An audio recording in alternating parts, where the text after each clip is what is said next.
Hi, today is October 19th, 2025, and here are my poems for the day. The first one is poem number 1622 for the year, The Shape of Fritos.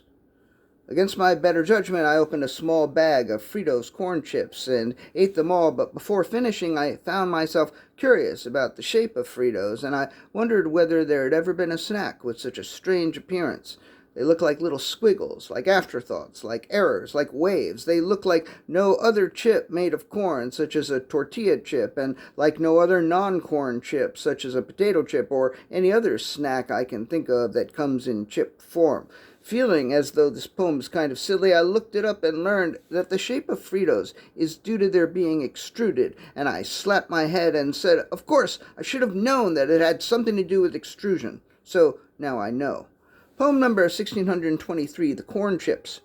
Extruded like aluminum, the corn chips of Fritos lay on the counter like counter-revolutionaries, like Contras, like contrarians, like the racist vestiges of the bandito in their languid and vegetative state. The corn chips let the chips fall where they may, and where that was on the counter, and the chips lay there like they were down for the count, and indeed they were soon to be eaten, and whatever inclination towards counter-revolution or any other form of protest, violent or otherwise, was subsumed as soon as they were consumed. Poem number 1624, Severed Hands. 7 severed hands and 30 severed feet. You need them all in order to make the recipe complete. 70 severed hands and several hundred severed cocks. To hold them all, you'd need at least 300 pairs of socks. 700 severed hands and 6 3/4 noses. I'll tell you what, they do not smell anything like roses. No matter how many severed hands and how many other severed things, we can be grateful that we are intact and for the joy the bluebird brings. Poem number 1625, The Bluebird Brings.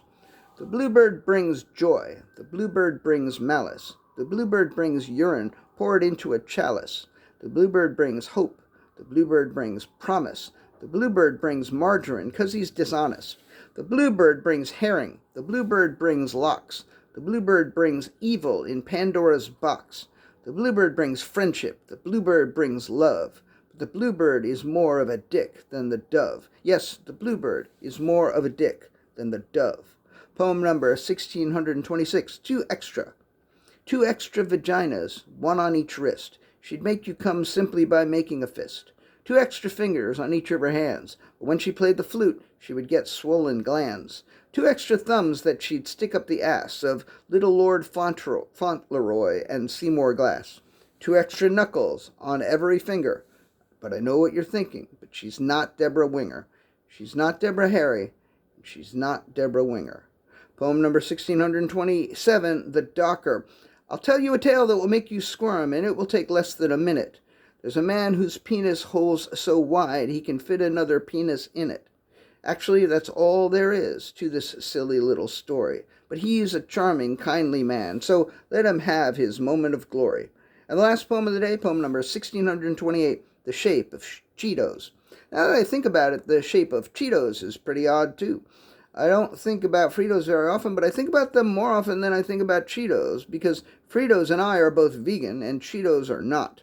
But both Fritos and Cheetos were both invented by Charles Elmer Doolin, and I was not. And there may be something that Cheetos and I have in common that Fritos does not. But one thing that none of us have in common is our shape. There's the shape of me, and the shape of Fritos, and the shape of Cheetos. All right, that's it. Thank you. I appreciate you.